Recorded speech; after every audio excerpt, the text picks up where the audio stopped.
O rico paga pouco imposto no Brasil. Não, o rico paga muito imposto. Todo mundo paga muito imposto no Brasil. O rico paga muito 27,5 comparado com 35 em outros países. Dinamarca, 55. Não, filho, vamos lá. Mais uma vez você está pegando um país que primeiro ficou rico, Não, depois não, não. aumentou a carga tributária. A gente pode falar de Primeiro- Chile, pode falar de Argentina, de Não, Uruguai, vamos lá. de México. Chile, Argentina e Uruguai possuem tributação sobre renda, sobre dividendos menores do que o Brasil. E em alíquota máxima de imposto de renda. Em alíquota máxima de imposto de renda, É maior. desenvolva. A alíquota máxima de imposto de renda desse país é maior Sim, que a mas do eu quero Brasil. saber da alíquota efetiva. E Isso que importa. quanto que é a alíquota É efetiva? quanto que a pessoa paga. E quanto que ela paga nesse país? Nesse país, não sei de cabeça. Sei que é menos que o Brasil. É que assim, você falou que paga menos. Paga menos. Pois Fonte? dá um Google. Ah, dá um Google. Ué, Beleza, o fact-check vai assim. Quem tá assistindo vai ver que eu Não, tô é porque certo. assim, Vai ter o fact-checking e aí vai mostrar que eu tô certo. Maravilha. Muito simples. E FGTS? Não, era só isso mesmo. Era só isso? Beleza, então. Pode votar fora. A ponta tinha ficado solta. Agora tá fechada. Tá ótimo. Fechou. Pausa.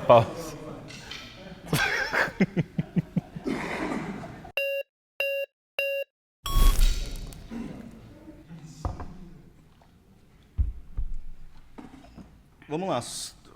Vamos lá. Vamos lá, só pra gente recapitular. Você confirmou que se você cortar o FGTS hoje, que é 8% a mais que vai pro bolso do trabalhador, não tem nenhuma garantia que vai esse dinheiro pro bolso do trabalhor. Não, o que eu tô dizendo é que se o trabalhador puder investir esse dinheiro, vai voltar mais pro Minha bolso do pergunta é, trabalhador. se você cortar o FGTS, como você afirmou, se você cortar, é 8% que o trabalhador Não, recebe mais. não falei pra Esse cortar. 8%, Falei o pra patrão, cortar. Eu até falei- eu não alguma falei coisa pra vai cortar. garantir que o patrão passe? Eu não falei pra cortar. Eu falei pra ele investir esse dinheiro e render mais. Mas como que o patrão, perguntar pra você como que o patrão vai passar esses 8% a mais, você falou que precisa pensar numa forma, correto? Não. Como é que você vai passar então? Vai lá.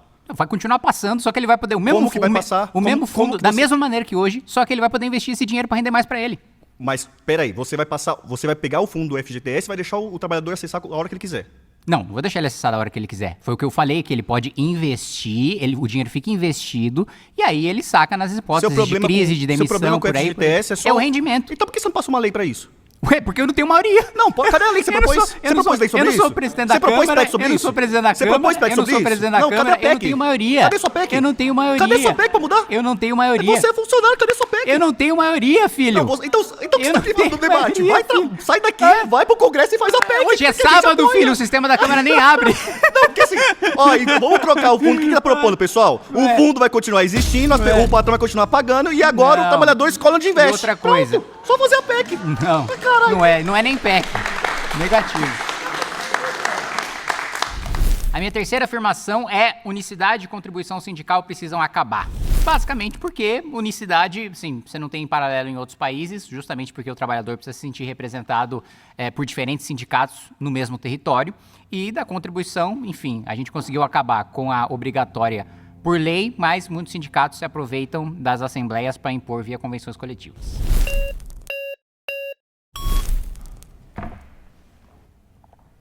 Bom? Certinho. Tudo certo?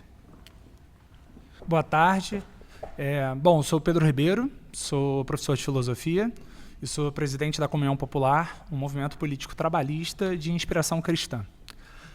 Eu queria basicamente apontar 3 problemas no seu discurso sobre questão sindical, Kim.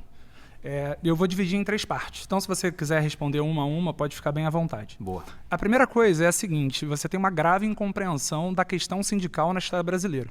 Durante vários anos, você e o seu movimento propagaram a mentira de que a legislação brasileira sobre questões trabalhistas foi baseada no fascismo italiano. Isso é simplesmente uma lenda.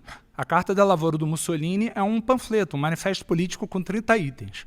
A CLT é um compêndio de leis com mais de 900 itens. Simplesmente não existe paralelo entre uma coisa e a outra.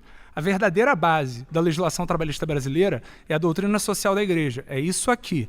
Carta encíclica Rerum Novarum do Papa Leão XIII, em 1891. O que mostra isso são fatos históricos. Por exemplo, o ministro Arnaldo Susequinde, que fez parte da comissão que elaborou a CLT, em sucessivos depoimentos, disse que as 3 bases fundamentais da CLT são a Rerum Novarum, as convenções da OIT e os anais do primeiro Congresso Brasileiro de Direito Social, um Congresso Brasileiro de Direito Social criado pelo professor Cesarino Júnior, primeiro professor de Direito do Trabalho da história do Brasil, que é o fundador do Partido Democrata Cristão. Então, vocês estigmatizam a legislação trabalhista brasileira associando a fascismo, quando na verdade o que vocês estão se opondo é a doutrina social da igreja, Tá, que não vamos tem lá. nada a ver com fascismo. Primeiro, a estatização, o modelo de controle do Estado e de quase uma simbiose do Estado com os sindicatos vem do fascismo. E isso também foi implementado no governo de Getúlio Vargas. Outra coisa, nem Papa nem OIT defenderam jamais unicidade sindical. Tanto que não existe paralelo em outros países do monopólio de um sindicato no mesmo território. Vamos lá. Unicidade sindical é uma coisa, legislação trabalhista é outra. Unicidade sindical é um aspecto da legislação trabalhista brasileira. Você poderia, ao longo desses anos todos, por exemplo, ter sido preciso e ter dito, olha, a unicidade sindical talvez tenha alguma influência do fascismo italiano, mas vocês decidiram taxar a CLT como baseada no fascismo italiano. Isso, repito, é ignorância histórica. É só ler os anais da criação da CLT. É simplesmente reproduzir senso comum e não saber do que está falando. O segundo ponto que eu queria falar é sobre a contribuição. Bom, como você disse, a contribuição, conhecida popularmente como imposto sindical, acabou há 8 anos.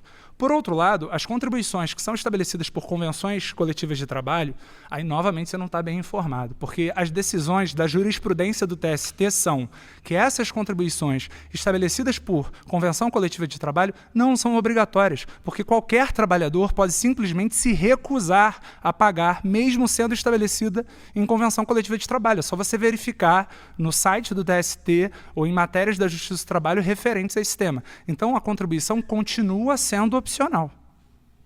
Tá, vamos lá. Sobre convenções, você falou da jurisprudência do TST.